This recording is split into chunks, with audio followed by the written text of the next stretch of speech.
Hello everyone, welcome to our data mining project. My name is Gracia Kitenge and I worked on this project with my partner who is Gaurav Dital. Hi, everyone. So our project is based on California housing dataset.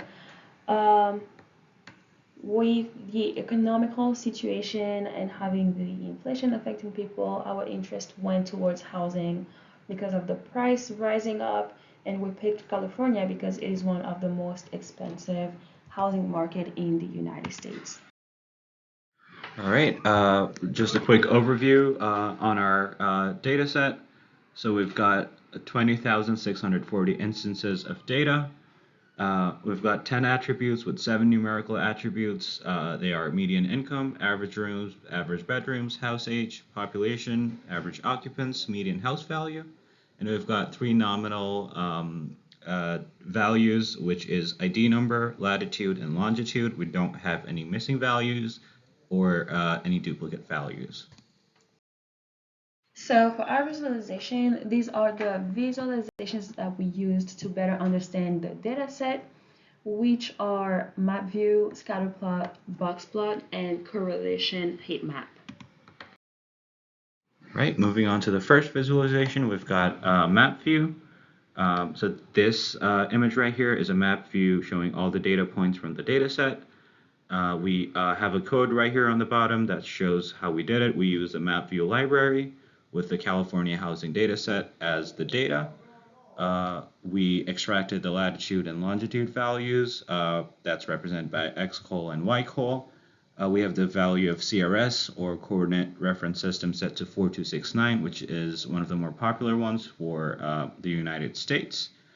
And we have an alpha of 0.2, which is the opacity of the points, because with an alpha of 1, which is the default, the image would be unreadable. And now we're moving to our second visualization, which is our scatter plot. So this is the scatter plot that shows the statistics about people's income versus their house values. So the more income people make, the more their houses cost. For median income, the values 2.5, 5.0, 7.5, etc. is the amount of money people make.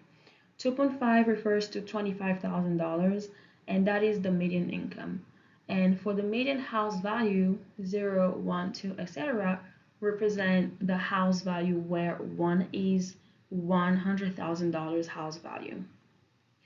GM smooth is the smoothing line showing the average of the data point, used to see if there is like a trend in your data. The trend in this data is the more money people make and the more expensive the house value is.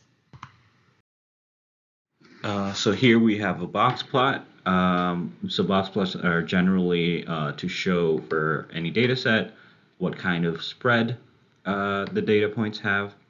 So for the first box plot, we are comparing the house value range to average occupants. We can see it's not a lot of spread, as opposed to the second visualization with house value range compared to the income range. Here we can see generally bigger boxes, which means there is a lot more spread.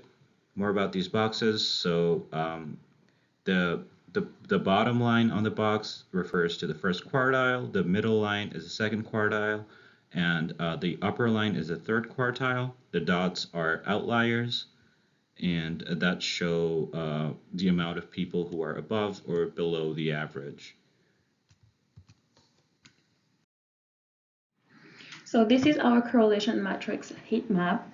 So in a correlation map, each variable in the dataset is represented by a row and a column, and the correlation coefficient between each pair of variables is calculated and displayed in the corresponding cell of the matrix.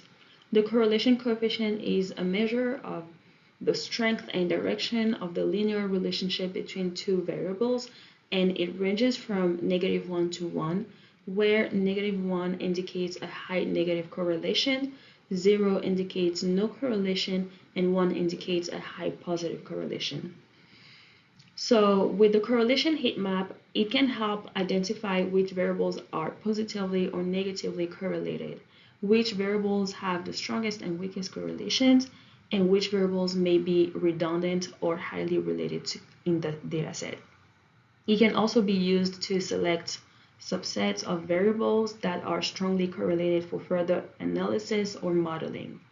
Average rooms, for example, has strong correlations to average bedrooms. So this is our statistical summary.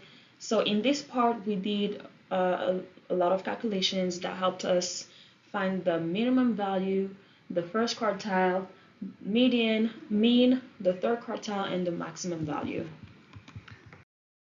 Right, so in this table, we can see all that information for our attributes, which are median income, house age, average rooms, average bedrooms, population, average occupants, and median house value.